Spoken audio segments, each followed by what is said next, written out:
સાંભળતા હોઈએ છીએ કે મારા બાળકને ક્લાસમાં કોન્સન્ટ્રેટ નથી કરતો, ક્લાસમાં પૂરું ધ્યાન નથી આપી શકતો, રાઈટ, એક જગ્યાએ બેસતું નથી, સ્થિર નથી રહેતું, લેખ સાથે વાત ન કરતો હોય, ફ્રેન્ડ્સ ન બનાવતો હોય, બીજા ઘણા જ જે એજ રિલેટેડ ઇશ્યુ કહેવાય કે હોર્મોન્સ ચેન્જીસ કહેવાય એ ટાઈપના ઇશ્યુ ઓવરલી કરતો હોય, મોબાઈલથી વધારે પડતો એડિક્ટેડ હોય, આ પ્રોબ્લેમનો હવે દિવસે દિવસે બહુ જ વ્યાપ થતો જાય છે. પહેલા એવું હતું કે આપણા આઈફોન ટેકનિક બાળક કરી જતો અને બેસી જતો, સાચી વાત છે.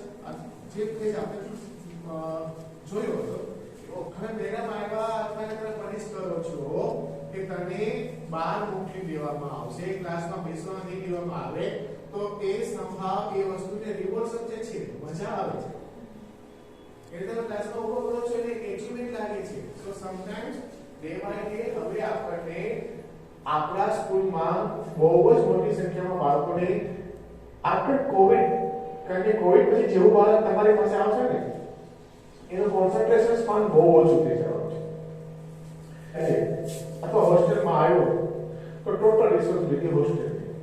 સ્કૂલમાં આવે છે તો સ્કૂલેથી ઘરે ગયો પછી 2 વાગે કે 3 વાગે ચાહે ઘરે ના પહોંચ્યો હોય તો 4 વાગે તો ટ્યુશન માટે મૂકી દેતા હોય છે. ટ્યુશન 2-3 કલાક હોય છે. પછી થોડા આટા મારશે, આ મારશે કે એનો સુવાનો કે ટીવી જોવાનો ટાઈમ થઈ જશે. એટલે જે પેરેન્ટ્સ એની સાથે કે ક્વોલિટી કમ્યુનિકેશન કરવું જોઈએ, કે ક્વોલિટી ટાઈમ આપવો જોઈએ, એ પણ પેરેન્ટ્સ આપી શકતા નથી. પહેલા જ્યારે હોસ્ટેલ કન્સેપ્ટ દરેક જગ્યાએ આવ્યો ત્યારે હોસ્ટેલનો મતલબ એ હતો કે મારા ગામડામાં કે મારા વિસ્તારમાં આ પ્રકારની સ્કૂલ નથી અને મારા બાળકનું, મારા દીકરાનું કે દીકરીનું ભણતર નબળું ન રહી જાય એ કારણથી એ લોકો હોસ્ટેલમાં મૂકતા હતા. પણ હવે બધા પેરેન્ટ્સ માટે નહીં, પણ અમે 10% કે 8% પેરેન્ટ્સ સાચવવા માટે મૂકી દે છે. આ કંપની છે હાઈપર છે હોસ્ટેલમાં મૂકી દે, ક્યાં બરાબર રહેશે, ક્યાં ડિસિપ્લિનમાં રહેશે. સો સાયકોલોજીકલ મેનેજમેન્ટ કોઈ દિવસ પનિશમેન્ટ અથવા ડિસિપ્લિન ઉપર ડિપેન્ડ નથી કરતો, ઇમોશન્સ ઉપર વધારે ડિપેન્ડ કરે છે કે બાળક જેટલું અંદરથી પોતાની જાતને એક્વાયર કરશે, જેટલું અંદરથી સ્ટ્રોંગ થશે, જેટલા એના ઇમોશન્સ, ઇમ્પલ્સિવિટી, રેસ્ટલેસ બિહેવિયર, ચંચલતા ડાઉન થશે તો એનું કોન્સન્ટ્રેશન વધશે. અધરવાઇઝ એનું કોન્સન્ટ્રેશન દિવસે દિવસે ઘટતું જશે અને એ શાળાની રોજબરોજની પરિસ્થિતિમાં પૂરો સમય નહીં આપી શકે. આજે ચાઇલ્ડને ખબર પડે છે કોઈ પણ બાળકને કે મને ઉધરસ અને શરદી હશે તો મને શાળાએ જવાનું છે, તો જ્યાં જ્યાં મોટા સિટીમાં, અમદાવાદ અને વડોદરામાં જ્યાં જ્યાં સ્કૂલો ચાલુ થઈ અને બાળકને સ્કૂલે ન જવું હોય તો જાણી જોઈને એવો ખોરાક થાય છે કે મને શરદી થાય અને મને સ્કૂલમાંથી જવા ન મળે. માત્ર રીઝન એને મોડે સુધી શું છે. As a teacher, as a principal, as a ગૃહમાતા સૌથી પહેલો કેસ આપણો એ છે કે અત્યારનું બાળક પૂરતી ઊંઘ નથી કરતું. 11 વાગે કે 10 વાગે સુવા જતું હોય છે અને કદાચ જેમ આપણે કે અર્લી મોર્નિંગ સ્કૂલ હોય છે, ચલો કોવિડ છે એટલે online class I don't think કે બધા બાળકો સિરિયસલી એટેન્ડ કરતા હશે, બટ જ્યારે સ્કૂલનો ફેઝ આવશે ત્યારે સૌથી પહેલો ફેઝ આવશે કે તમારી પાસે જ્યારે બાળક આવશે ત્યારે પૂરતી ઊંઘ કરીને નથી આવવાનું. કેટલા લોકો આ વાતથી એગ્રી છે? અપડાઉન વાળાને તો બહુ ઇસ્યુ થતો હશે. હોસ્ટેલમાં તો ચલો આપણે ફોર્સફુલી સુરાવી દેતા હશું તો પણ ઊંઘ નથી કરતા અને સ્ટાર્ટિંગનો જે ફર્સ્ટ પીરિયડ હોય 1 કલાક તો એમાં તો આપણને સિવિયર ડિસ્ટર્બન્સ રહે છે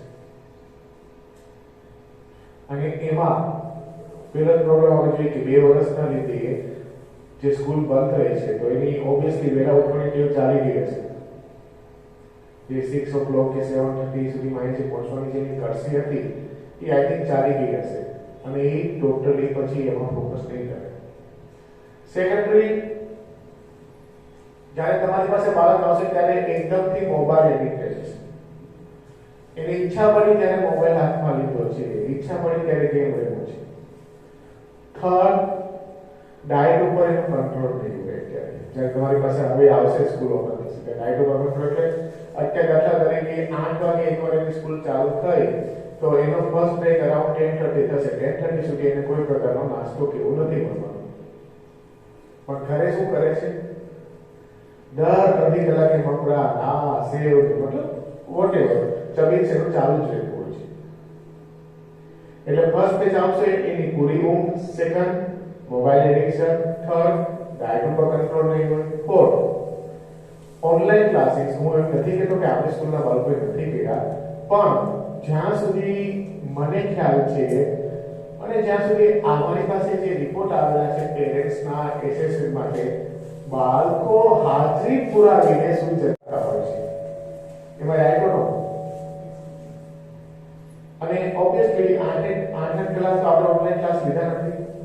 વધુ 2 કલાક હશે વધુ. અને એ ટાઈમિંગ એવું તો નથી કે 8 વાગ્યા છે. એટલે ફોર્થ ઇશ્યુ આવશે કે એની એકાગ્રતા અથવા લેક ઓફ એક્સપેક્ટેશન એનો ડેવલપ થશે. બીજું સતત, કારણ કે આ વર્ષ તો એ નોર્મલ રહ્યું, પણ જે લાસ્ટ યરનું કેસ હતું આપણું કોવિડ માટેનું એ બહુ જ ક્રિટિકલ હતું. અને મેડિકલ સાયન્સ કે સાયકોલોજીકલ હિસ્ટ્રીમાં આવું ખરાબ કેસ જે એપ્રિલ 2020 થી જૂન 2020 સુધીનું જે આપણે ફેઝ જોયું હતું, સોરી એપ્રિલ 2021 થી જૂન 2021 નું જે આપણે ફેઝ જોયું હતું, આઈ થિંક કોઈ ઘણી ડેટ, બહુ જ સિવિયર કેસ. તો એ કારણે લીધે પ્રોબેબલ ચાન્સીસ છે કે ચાઇલ્ડને ફોર્સફુલી ઘરમાં જ બેસાડી રાખવામાં આવ્યો હશે. ઓબ્વિયસલી કે ઇન્ફેક્શન ના ડેવલપ. તો હવે એના કારણે એના મમ્મી પપ્પા સાથે એને ઘણું જ ઘર્ષણ ઉભું થયું છે.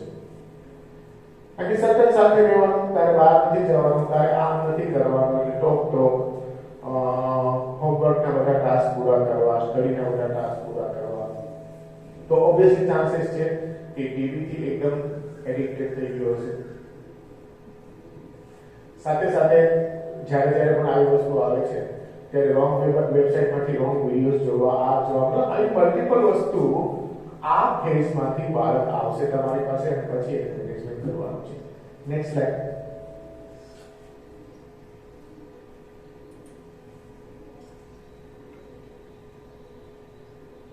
હવે જ્યારે પણ સાયકોલોજીકલ પ્રોબ્લેમની વાત આવે છે ને આપણી પાસે, ત્યારે સૌથી મોટો પ્રશ્ન આપણે તો 10મા કે 12મા ધોરણમાં તો ફેસ કરીએ છીએ, ત્યારે એનું એસએલડી સર્ટિફિકેટ કરવાનું હોય છે. બાળકોમાં થોડું સાયકોલોજીકલ પ્રોબ્લેમ હોય એ તો મોટી ઉંમરના થાય. એને શું ટેન્શન છે, એને વળી શું જવાબદારી છે, એને બધું નોર્મલ છે, અમે એને બધું આપીએ છીએ, તો એને સાયકોલોજીકલ પ્રોબ્લેમ થવો જ ના જોઈએ. ના, એવું નથી. જે મોટી ઉંમરની વ્યક્તિને સાયકોલોજીકલ પ્રોબ્લેમ થઈ શકે છે, એ રીતના નાની ઉંમરની વ્યક્તિને પણ સાયકોલોજીકલ પ્રોબ્લેમ થઈ શકતો હોય છે. બસ ઇમ્પોર્ટન્ટ વસ્તુ એ છે કે તમે એને કોપ અપ કઈ રીતના કરો છો, કઈ રીતે આઈડેન્ટિફાઈ કરો છો અને કઈ રીતે એને મેનેજમેન્ટ કરવાનો છે. સામાન્ય રીતના સૌથી પહેલી વસ્તુ એ જોવાની છે, પ્રાઇમરી સેક્શનમાં કેટલા ટીચર્સ છે? પ્રાઇમરી વાળા છે, ઓકે. જ્યારે આપણે પ્રાઇમરી સેક્શનની વાત કરીએ તો કઈ ઉંમરે બાળકને બોલતા આવડી જવું જોઈએ? બોલો.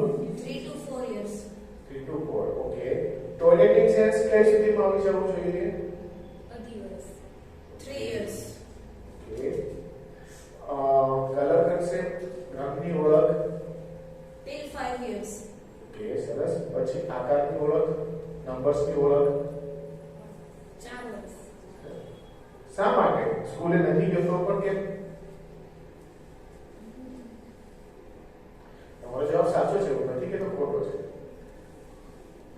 કારણ કે હવે જ આ પ્રશ્ન તમે એવા બાળકને કરજો, તમારા જવાબ બધાના સાચા છે, કે જેનો વિકાસ નથી થયો, તો એ પેરેન્ટ્સ શું કહેશે? એના મમ્મી પપ્પા હજી સ્કૂલે કેમ મૂક્યો છે? આ જે બધી સ્કિલો છે, ટોયલેટિંગ સેન્સ, આકારની ઓળખ, આજુબાજુના વાતાવરણની ઓળખ, કોમન નામ, સ્ટોરી નેરેટ કરવી, XYZ, નોર્મલ ડેવલપમેન્ટ ફેઝમાં કન્સિડર કરવામાં આવે છે. એને સ્કૂલિંગ સાથે 100% લેવા દેવા નથી. એટલીસ્ટ વિઝ્યુલાઇઝેશન એનું થઈ ગયું. એ કારણથી આપણે એને કહેવાય. અને એની વસ્તુ તમારો એક બાળક હશે, ઓકે, ઘણા હશે, એને આપણે કહેશું કે તને નથી આવડતું, તો એના પેરેન્ટ્સ શું કહેશે? હજી આપણે સ્કૂલે હમણાં જ મૂક્યો છે, હવે તો તમારે શીખવવાનું છે, એટલે એક્સેપ્ટન્સ ન હોય. સેકન્ડ, આ જે માઇલસ્ટોન જોયા એની સાથે સાથે એની હાથની મૂવમેન્ટ પણ જોજો. મને એક પેન આપો તો.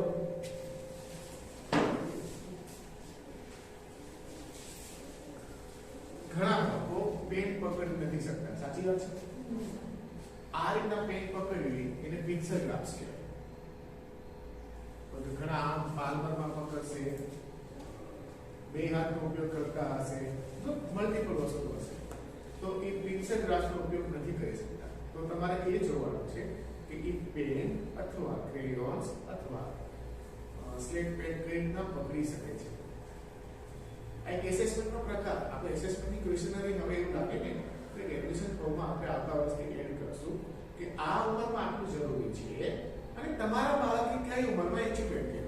દાખલા તરીકે ચાલતા તો તમારું બાળક ક્યારે શીખે, ઘૂંટણીએ ચાલતા તો તમારું બાળક ક્યારે શીખે, બોલતા તો તમારું બાળક ક્યારે શીખે. સમજાય કે એને માઇલસ્ટોન કહેવાય. એ માઇલસ્ટોન પરથી આપણે નક્કી કરી શકીએ કે બાળક કેટલું પાછળ છે. એ બધી સ્ટાન્ડર્ડ અને વ્યવસ્થિત સ્કૂલમાં કરે છે. બાળકને કોઈ ખેતની ઇતિહાસ નથી ને, બાળકને બીજું કઈ નથી ને. શા માટે? કે આ કદાચ સ્કૂલમાં કઈ થઈ ગયું તો કદાચ એ બધી વસ્તુ આપણી પર આવી જશે. આપણી પાસે કોઈ મેડિકલ રેકોર્ડ નથી હોતો, હું મેડિકલ રેકોર્ડ રાખો નથી કહેતો, પણ માસ્ટરનો રેકોર્ડ હશે તો એના આધારે આપણે બધી વસ્તુ કોરિલેટ કરી શકીશું. પણ હા, જો હું ચેકલિસ્ટની વાત કરું છું એમાં જવાબ પેરેન્ટ્સને ભરવા દેવાના છે અને આ ઉંમરે થઈ જવું જોઈએ એ કોલમ નથી રાખવાનો. નહીં તો તેમાં તેની વસ્તુ જ કોપી પેસ્ટ કરશે. સેકન્ડરી જ્યારે એડમિશન માટે આવે છે કારણ કે આ બધી હિસ્ટ્રી જોતી હશે ને તેના મમ્મી પપ્પાની જરૂર હશે. તો આપણે સૌથી મોટો પ્રોબ્લેમ શું થાય? બાજુવાળા સાથે આવશે તો દાદી પણ મૂકવા આવશે તો કોઈ પણ મૂકવા આવશે, એટલે તમે બાળકની કઈ હિસ્ટ્રી નહીં લઈ શકો. અમારે પણ આ વસ્તુ થતી હોય કે જ્યારે પણ આવે તો દાદા સાથે જન્મ પહેલો પ્રશ્ન અમારે એવો હોય, જનરલી એટલા માટે હું તમને હજી થોડું ડિટેલિંગ કરું. કોઈ પણ બાળ ચાઇલ્ડનો 9 મહિને જન્મ થાય, ઓકે, ઘણા કારણે એની પ્રીમેચ્યોર ડિલિવરી કરવી પડે, મલ્ટીપલ રીઝન્સ હોઈ શકે, ઓકે. સાથે સાથે કોઈ પણ નોર્મલ બાળક જન્મીને તરત રડતું હોય છે, ઓકે, એને બર્થ એપિલેપ્સી કહેવાય. ઘણા કારણને લીધે જો બાળક જન્મીને તરત રડતું નથી, આર્ટિફિશિયલી એને રડાવવો પડે છે, સાથે એના માઇલસ્ટોન ડિલે આવે છે. માઇલસ્ટોન ડિલે એટલે 3 મહિને જે સોશિયલ સ્માઇલ કરવાનું હોય કે આ બાળક આપણે સામું જોઈને હસશે, ઓકે, એ એચિવ ન થયું. બેસતા ચાલતા મોડું શીખ્યો. પહેલો શબ્દ બાળકનો 11 થી 13 મહિનાની વચ્ચે આવતો હોય છે, એ થોડો ડિલે આવ્યો. સાથે 18 મહિના સુધીનું બાળક 8 શબ્દ સુધી બોલી શકતું હોય, એ એચિવ નથી કરી શક્યું, તો પ્રોબેબલ ચાન્સીસ છે કે બાળક થોડું ડિલે થશે. હવે આ માઇલસ્ટોન આપણી પાસે ક્યારે કોઈ મધરે બધા ઓબ્ઝર્વ કર્યા હોય, એ માઇલસ્ટોનના બેઝ ઉપરથી પછી નક્કી થાય કે બાળકને કયા પ્રકારનો પ્રોબ્લેમ છે અને એને કેવી રીતે એડજસ્ટ કરવાનો છે, ઓકે. તો જો એને તરત જ આપણે એડ્રેસ નથી કરતા, તો તરત જ આપણે એને ફોકસ નથી કરતા, તો એ ઉંમરની સાથે વધતો જશે અને એ ટોટલી બાળક કોન્સન્ટ્રેટ નહીં કરી શકે. Next slide.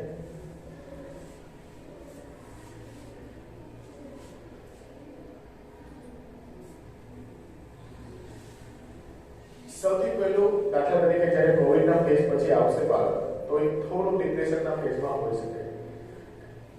કયા પ્રકારનું સ્ટ્રેસ, કયા પ્રકારનું ડિપ્રેશન?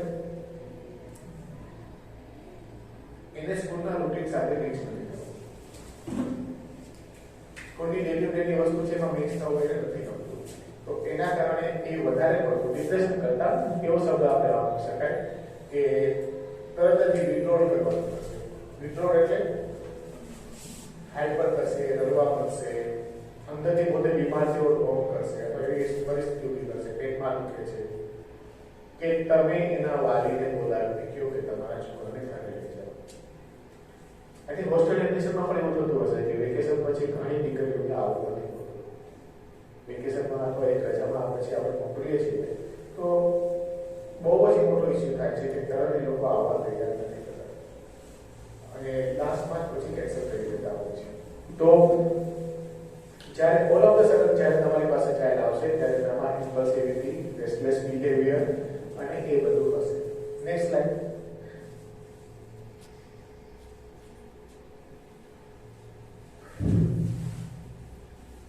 Highly prevalence autism. બાળક પોતાની દુનિયામાં બહુ જ રિઝર્વેટિવ હોય, આઈ કોન્ટેક્ટ ન કરતું હોય, એકની ક્રિયા વારંવાર કરશે, ક્લાસમાં કે હોસ્ટેલના રૂમમાં અથવા ઘરમાં એક ખૂણામાં બેઠું રહેશે અને એને જે ગમતી વસ્તુ હશે, દાખલા તરીકે એને ગેમ્સના 2 પાસ કે 2 બ્લોક્સ મળી ગયા તો એમાં જ રહેવા કરશે. તમે કહેશો કે બુક્સમાંથી આવો પણ કર, આ કોપી કર, બ્લેકબોર્ડમાંથી કોપી કર, એમાં કોપરેટ નહીં કરે, આન્સર નહીં આવે, તમે જે બોલશો રિપીટ કરશે. એને સ્પીચ ડિસઓર્ડરમાં ઇકોલેરિયા પણ કહી શકાય છે. તો એ કરો. આ બધી વસ્તુ એક પ્રકારનો ઓટિઝમ આઈડેન્ટિફાઈ કરે છે. હાલની કન્ડિશનમાં 100 માંથી 9 બાળકો ઓટિસ્ટિક થાય છે. તો autism is highly prevalent disorder in this condition. Next.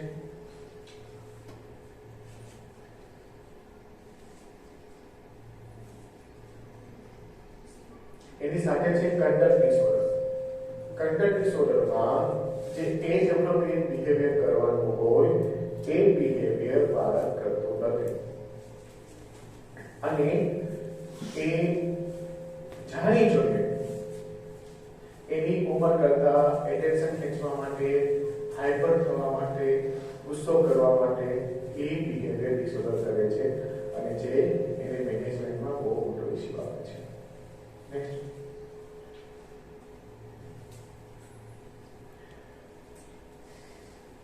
Anxiety. કયા પ્રકારની એન્ઝાઇટી? શોર્ટ ટેમ્પર થઈ જવું, લાંબા સમય સુધી લોકો સાથે કોમ્યુનિકેશન ન કરી શકવું, નાની નાની વાતે. જો એન્ઝાઇટી 2 પ્રકારની હોય છે. એન્ઝાઇટીમાં વ્યક્તિ ગુસ્સે પણ થશે અને એકદમ રડવાનું થશે. ડાયટ ઉપર કંટ્રોલ થઈ ગઈ, ડાયટ જમવાનું સ્કીપ કરવું. હવે ઉલટું થાય છે. જ્યારે બાળક એન્ઝાઇટીમાં અથવા સ્ટ્રેસમાં અથવા ગુસ્સામાં હોય છે ત્યારે ઓવર ઇટિંગ કરે છે, ખોટો ખોરાક લેવાનો આગ્રહ રાખે છે. એટલે એ પ્રોપર મેડિકેશન અને પ્રોપર કાઉન્સેલિંગથી આ એન્ઝાઇટીને કંટ્રોલમાં લાવી શકે છે. નેક્સ્ટ. જનરલી આપણા કલ્ચરમાં જોવા નથી મળતું, બટ જો ટીનેજ અથવા કિશોરાવસ્થાનું બાળક હશે તો એને કોઈ ને કોઈ પ્રકારનું એડિક્શન થઈ જાય છે, તમાકુ, ગુટખા, સિગરેટ, કે એને એવું લાગે છે કે ના આ લઈશ તો મને કોઈ ટેન્શન નહીં થાય અને હું આરામથી કરી શકીશ. બટ આપણે હોસ્ટેલ કલ્ચર છે કે ટચુડ આપણે એમાંથી ઘણા સેફ છે.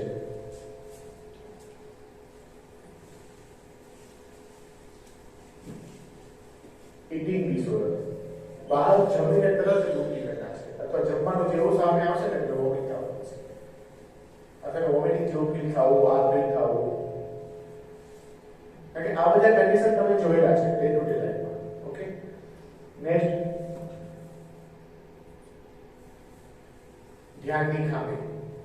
એક જગ્યાએ બેસવું નહીં, ભાગ કરવું, બેન્ચ ઉપર કૂદકા મારવા, ટેબલ ઉપર કૂદકા મારવા, થોડું પણ એટેન્શન ના આપવું, બિહેવિયરના લોસ ઓફ ઇશ્યુઝ, એ ADHD માં આવે છે. Attention deficit hyper disorder. Learning disorder. Specific learning disability, dyslexia, dysgraphia અથવા ડિસ્કેલ્ક્યુલિયા કે જેમાં બાળક લખવા વાંચવાની જે તકલીફમાં એ અક્ષરોની ઓળખ નથી કરી શકતો, પૂરતું ધ્યાન નથી આપી શકતો, આ કન્ડિશન. સિઝોફ્રેનિયા.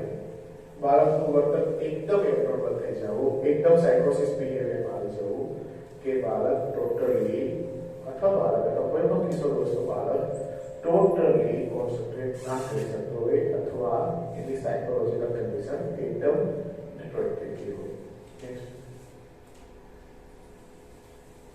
હવે અમે કોમન સિમ્પટમ્સ તમને પહેલા એટલા માટે કહી દીધા કે સિમ્પટમ્સ તમને ખબર છે, ખાલી નામ તમને ખબર છે, પણ તમારા માટે ઇમ્પોર્ટન્ટ વસ્તુ શું છે કે એને મેનેજ કરો. બરાબર છે? તો તમારા ક્લાસમાં ધ્યાનની ખામીવાળું બાળક છે તો તમે એને કઈ ખામી છે? એક બાળક ધ્યાન નથી આપતું, એક બાળક બેન્ચ ઉપર નથી બેસતું, તો એને કંટ્રોલ કરવા માટે તમે શું કરો છો?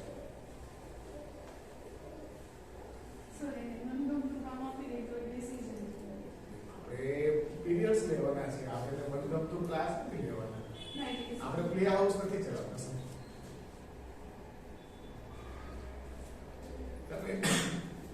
સોરી, તમારી વાત સાચી છે, બટ આજે તમે મેથ્સના ટીચર છો, તમારા બાળકને મેથ્સ નથી કરવું અને એને તમે ડ્રોઈંગ કરવા આવ્યો, ન પણ બાળક કહે છે કેમ એને ડ્રોઈંગ કરે છે, શું જવાબ છે? આપણને બધાને પરફેક્ટલી ડ્યુટી આપવામાં આવી છે અને ડ્યુટી આપણે પરફોર્મ કરવાની છે. સાચી વાત છે કે નથી? એવું ચાલશે? ચલો, તમારી વાત એગ્રી કે મનગમતું કામ આવ્યું છે. કોઈ ગણિતના પીરિયડમાં એમ કહેશે કે મારે આ કરવું છે તો ગેમ રમવી છે તો ત્યારે શું કરશો?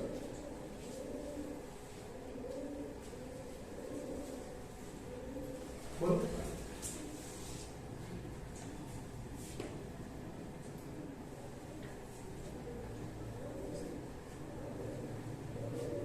As a teacher, as a parents, આપણે સૌથી વધુ લેકિંગ કરીએ છીએ ટીચરનો ટોન. ટીચરનો ટોન તમારે એટલો સ્ટ્રોંગ કરવો પડશે, એટલું તમારે એના ઉપર તમારું ડોમિનન્સ આપવું પડશે, એટલું એના ઉપર એને પરફેક્શન આપવું પડશે કે બેટા અત્યારે તારો આ પીરિયડ છે અને તારે માત્ર આ સબ્જેક્ટ ઉપર ફોકસ કરવાનો છે. ટીચરને ટોન તમારે ડેવલપ કરવો પડશે. ઇનિશિયલી આ ફર્સ્ટ મંથનું તમારો ટેક આવે છે. શા માટે કહું છું કે તમે જે જવાબ બધી સ્કૂલમાં આવે છે, પ્રેક્ટિકલી આપણી પાસે એ પોસિબલ નથી કારણ કે આપણે એક ક્લાસમાં 40 થી વધારે બાળકો હોય છે અને ઘણીવાર એક ટીચર રજામાં છે, બીજા કામ સાથે આવતા હોય, વિઝિબલ ના થાય. તમે એક બાળક જો એવું રીતના બિહેવ કરે છે તો એની સાથે બીજું જે બાળક હશે એ પણ એમાંથી કોપી કરવાની કોશિશ કરશે અને શું કોશિશ કરશે કે આ રીતના હું કરીશ તો મને પણ મારા લેસનમાંથી વિડ્રોઅલ સિમ્પટમ્સ મળશે. તો એ કરતી કરશે. તમારે જ હોસ્ટેલમાં છે એ દીકરી એકદમથી રડતી હોય ને તરત તમે એને ઘર માટે રજા આપી દો તો સાંજ સુધીમાં 5 દીકરીઓ રડવા મળશે. તો મેનેજમેન્ટ માટે ઇમ્પોર્ટન્ટ એવું છે જ્યારે પણ સાયકોલોજીકલ પ્રોબ્લેમનું સ્કૂલ લેવલ ઉપર મેનેજમેન્ટ કરવાનું છે ત્યારે તમારે as a teacher tone develop કરવો પડશે કે ના આ જ કરવાનું છે. બેસતો નથી તો એના હાથ પકડીને સ્ટોપ, આઈ કોન્ટેક્ટ કરીને બેસા એને ટાઈમ આઉટ એટલે કે આપણે જ્યારે આપણે નેક્સ્ટ મંથ આનું ફોલોઅપ સેશન લેશું કારણ કે અત્યારે તમારે ઓબ્ઝર્વ કરવાના છે કે આ ઇશ્યુ આવે છે, નેટ ઉપર જાઓ એમાં સર્ચ કરો તો પછી આપણે જ્યારે આનું નેક્સ્ટ ફોલોઅપ લેશું કે એનું મેનેજમેન્ટ કન્ટિન્યુએશનમાં રહેશે. તમારા લાઈવ કેસ આવશે, લાઈવ ક્લાસીસ આવશે કે તમે કેમ મેનેજ કરશો. તો એ બહુ જ ઇમ્પોર્ટન્ટ છે કે ઓલ ઓફ ધ સડન તમારે એને ક્રેટને કંટ્રોલ કરવો. એકદમથી જ નો અથવા આ સબ્જેક્ટ ચાલે છે તો તારે આટલામાં કોન્સન્ટ્રેટ કરવાનું છે એટલું તમારે એના ઉપર સ્ટ્રોંગ થવું પડશે. સાથે સાથે પેરેન્ટ્સ મેનેજમેન્ટ રાખો. જો કદાચ એ નોર્મલ કરિક્યુલમ પર નથી કરી શકતો તો વર્કશીટ બેઝડ કરિક્યુલમ રાખો, એ ફ્લેક્સિબિલિટી આપો, એક્ઝામ એક્સ્ટ્રા ટાઈમ આપો. આઈ થિંક બોર્ડમાં પણ એવું કંઈક પ્રોવિઝન છે 30 મિનિટ્સ એક્સ્ટ્રા આપી શકે છે એટલે એ રીતે પૂરેપૂરું સિસ્ટમેટિક બટ જનરલાઇઝેશન ના કરો, એને ગમતું કામ કરો. એના માઇલસ્ટોનની સાથે ક્યારે ક્યારે પરફોર્મ કરવાનું છે, એના પેરેન્ટ્સ સાથે એની સાયકોલોજીકલ મીટિંગ કરાવો, એનો એક રેકોર્ડ રાખો, રેકોર્ડ આપણી પાસે રાખો એની ફાઇલ. આ પ્રોબ્લેમ થાય છે એટલા માટે ક્લાસમાં કોન્સન્ટ્રેટ નથી કરતો. તો આ બધી રીતના પ્રોપરલી મેનેજમેન્ટ તમારે કરવું પડશે. ફર્સ્ટ ઇમ્પોર્ટન્ટ છે તમારો as a teacher tone perfect હોવો જોઈએ કે ચાઇલ્ડ ઇમિડિયેટલી ફોલો કરે. ઓલ ઓફ ધ સડન જો તમને એના ઉપર ઇમ્પલ્સિવિટી બધું નહીં હોય અથવા તમે એના પર કંટ્રોલ નહીં કરી શકતા હોય તો હવે જે નોર્મલ હશે ને એકદમ બરાબર છે ને એ પણ ઇનએટેન્શન ડેવલપ કરશે. તો ઇનએટેન્શન કંટ્રોલ કરવા માટે બહુ જરૂરી છે કે તમે ચાઇલ્ડની ઇમ્પલ્સિવિટી સાથે સાથે એની એજ એપ્રોપ્રિએટ જે વસ્તુ છે બરાબર સિલેબસમાં થોડું આગળ પાછળ કરો, એક્ટિવિટી બેઝ લર્નિંગ પર વધારે લઈ જાઓ, મોન્ટેસરી મેથડ એપ્લાય કરો, ઓડિયો વિઝ્યુઅલ અવેરનેસ કોમન થઈ ગયા છે એને એપ્લાય કરો. બટ કરિક્યુલમ અથવા સબ્જેક્ટ્સને મોડિફાઈ ન કરો. કે તમે મેથ્સના ટીચર છો, તમે સાયન્સના ટીચર છો તો બસ એ સમય એક થવું. ઘણી સ્કૂલોમાં આવા બચ્ચાઓ માટે સ્પેશિયલ ક્લાસીસનો પણ પ્રોવિઝન છે કે એક સ્પેશિયલ એજ્યુકેટેડ અથવા સ્પેશિયલ એજ્યુકેશન કરેલો ટીચર છે એટલે ભણાવવાનો છે. પણ આપણે 100% એટલે પોસિબલ નથી થતું કે એક તો પેરેન્ટ્સ એગ્રી ન થતા હોય, સેકન્ડરી ટીચર્સ ને એવું પણ આવે અથવા કોઈ પણ એવી વસ્તુ આવી જાય કે આપણે જો તો બહુ તો વાત કરીશું તો પહેલાના ક્લાસમાં કેવું છે એ બધી મેન્ટાલિટી આવવા માંડી. સાથે સાથે ફાઇનાન્શિયલી પણ બહુ જ એસ્પેશિયલ કરીને કે 2 કે 3 બાળકો માટે એક પર્સનલી કન્ફ્યુઝની પાછળ રાખો, પેરેન્ટ્સને એગ્રી કરવા કે દાખલા તરીકે એ ટીચર્સ પાસે આપણે 2 કલાક મૂકીએ છીએ અને 2 કલાક એના સાયન્સના નેશનલ સબ્જેક્ટ મિસ આઉટ થતા હશે તો એમાં પણ ઇસ્યુ એટલે ઘણા જ બીજા પ્રેક્ટિકલ પ્રોબ્લેમ આપણને ક્રિએટ કરે છે અને જેના લીધે આપણે ટોટલી જે પૂરેપૂરું કોન્સન્ટ્રેશન કરવું જોઈએ એ નથી કરી શકાતું અને આપણને પછી ધીરે ધીરે કરીને વિડ્રોલ સિમ્પટમ્સ આવી શકતા છે. એટલે પ્રેક્ટિકલી છે અત્યારની કન્ડિશનમાં કે ઇન્ક્લુઝન કે જે કન્ડિશનમાં છે એ જ કન્ડિશનમાં ચાઇલ્ડને બેસ્ટ આપવાની કોશિશ કરો. બસ પણ ફર્સ્ટ એને સમજો કે આ ઇસ્યુ થાય છે, તમે રેકોર્ડ કરો, રેકોર્ડ એટલે લખો અને પછી આપણે જ્યારે નેક્સ્ટ સેશન હશે માર્કેટમાં ત્યારે એના ઉપર આપણે વધારે ફોકસ કરશું કે પ્રેક્ટિકલી તમને કઈ રીતના પ્રોબ્લેમ થાય છે અને એનું મેનેજમેન્ટ